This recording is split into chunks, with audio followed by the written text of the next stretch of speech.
देश भर में पिछले 24 घंटे में कोरोना वायरस के कुल 3,33,553 नए मामले सामने आए हैं। इसके साथ ही देश में अब कुल कोविड संक्रमितों की संख्या बढ़कर 3,92,37,264 हो गई है। केंद्रीय स्वास्थ्य मंत्रालय के आंकड़ों के मुताबिक देश भर में फिलहाल कुल एक्टिव केस की संख्या बढ़कर 21,87,205 हो गई है। एक्टिव केस कुल संक्रमण का 5.57% हो गया है। देश में फिलहाल रिकवरी रेट अब घटकर 93.18% पर आ गया है। हालांकि पिछले 24 घंटे में देश भर में कुल 2,59,168 मरीज ठीक हुए हैं, जो नए मरीजों की संख्या से कम है। अब तक देश भर में कुल 3,65,60,650 लोग इस महामारी को मात दे चुके हैं। प्रधानमंत्री नरेंद्र मोदी आज नेताजी सुभाष चंद्र बोस की 125वीं जयंती के अवसर पर इंडिया गेट पर उनकी होलोग्राम प्रतिमा का लोकार्पण करेंगे। इसके साथ ही प्रधानमंत्री मोदी व्यक्तियों और संस्थाओं को आपदा प्रबंधन में योगदान के सम्मान में नेताजी सुभाष चंद्र बोस आपदा प्रबंधन पुरस्कार प्रदान करेंगे। प्रधानमंत्री नरेंद्र मोदी ने शुक्रवार को घोषणा की थी कि देश के महान सपूत सुभाष चंद्र बोस के प्रति आभार के प्रतीक के रूप में इंडिया गेट पर उनकी ग्रेनाइट की एक प्रतिमा लगाई जाएगी।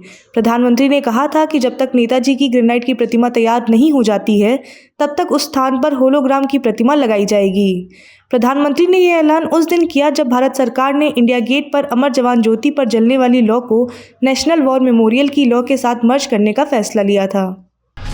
चुनावी राज उत्तराखंड में कांग्रेस पार्टी ने प्रत्याशियों की पहली सूची शनिवार रात को जारी कर दी। पार्टी ने कुल 53 प्रत्याशियों के नाम घोषित किए हैं, जिनमें से केवल 3 महिलाएं हैं। इस लिस्ट में पार्टी ने अपने सभी वर्तमान विधायक को जगह दी है। राज्य के मुख्यमंत्री पुष्कर सिंह धामी के खिलाफ खटीमा सीट पर कांग्रेस ने भुवन चंद्र कापड़ी को उम्मीदवार बनाया है। पार्टी ने जिन 9 वर्तमान विधायकों को टिकट दिया है, उनके नाम हैं नेता प्रतिपक्ष प्रीतम सिंह, मनोज रावत, काजी निजामुद्दीन, ममता राकेश, फुरकान अहमद, हरीश धामी, करण मेहरा, आदेश चौहान और गोविंद सिंह कुजवाल। कांग्रेस नेता हरीश रावत ने शनिवार को देश की सबसे पुरानी पार्टी कांग्रेस की वर्तमान स्थिति के बारे में खुलकर बात की। उन्होंने पार्टी का वर्णन करने के लिए एक क्रिकेट सादृश्य का इस्तेमाल करते हुए कहा कि राष्ट्रीय स्तर पर इसका फॉर्म डाउन था, लेकिन मुझे यकीन है कि पार्टी इसे फिर से हासिल कर लेगी। उन्होंने कहा कि कभी बल्लेबाज भी आउट ऑफ फॉर्म चले जाते हैं, लेकिन उत्तराखंड में हमारी बेंच स्ट्रेंथ इन फॉर्म है।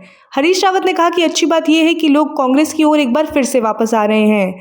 हर पार्टी के इतिहास में एक समय होता है जैसे वे कभी कभी कहते हैं कि एक बल्लेबाज फॉर्म से बाहर हो जाता है, वैसे ही अभी हमारी पार्टी का फॉर्म भी थोड़ा नीचे है, लेकिन आउट नहीं है। हम देश को आश्वस्त करना चाहते हैं कि कांग्रेस इसे फिर से हासिल कर लेगी। वहीं उत्तराखंड विधानसभा चुनाव पर बात करते हुए उन्होंने कहा कि राज्य में होने वाले चुनाव के लिए हमारी पार्टी पूरी तरह से तैयार है। केंद्रीय गृह मंत्री अमित शाह ने दावा किया है कि जम्मू कश्मीर में अगले कुछ सालों में 50,000 करोड़ रुपए का निवेश होगा। इनमें से 12,000 करोड़ रुपए के समझौते हो भी चुके हैं। इस निवेश के बाद राज्य के 5 लाख युवाओं को रोजगार भी मिलेगा। जम्मू कश्मीर के जिलों में सुशासन इंडेक्स का वर्चुअल उद्घाटन करते हुए शाह ने कहा कि प्रधानमंत्री नरेंद्र मोदी ने अब तक की सर्वश्रेष्ठ औद्योगिक नीति बनाई है। पिछले 70 सालों के दौरान जम्मू कश्मीर में केवल 12,000 करोड़ रुपए का निवेश हुआ है। यह आंकड़ा राज्य ने केवल 1 साल में ही पार कर लिया है। आज मैं घाटी के युवाओं को कहना चाहता हूं कि उन्हें प्रधानमंत्री के नेतृत्व में विकास पथ पर चलना चाहिए।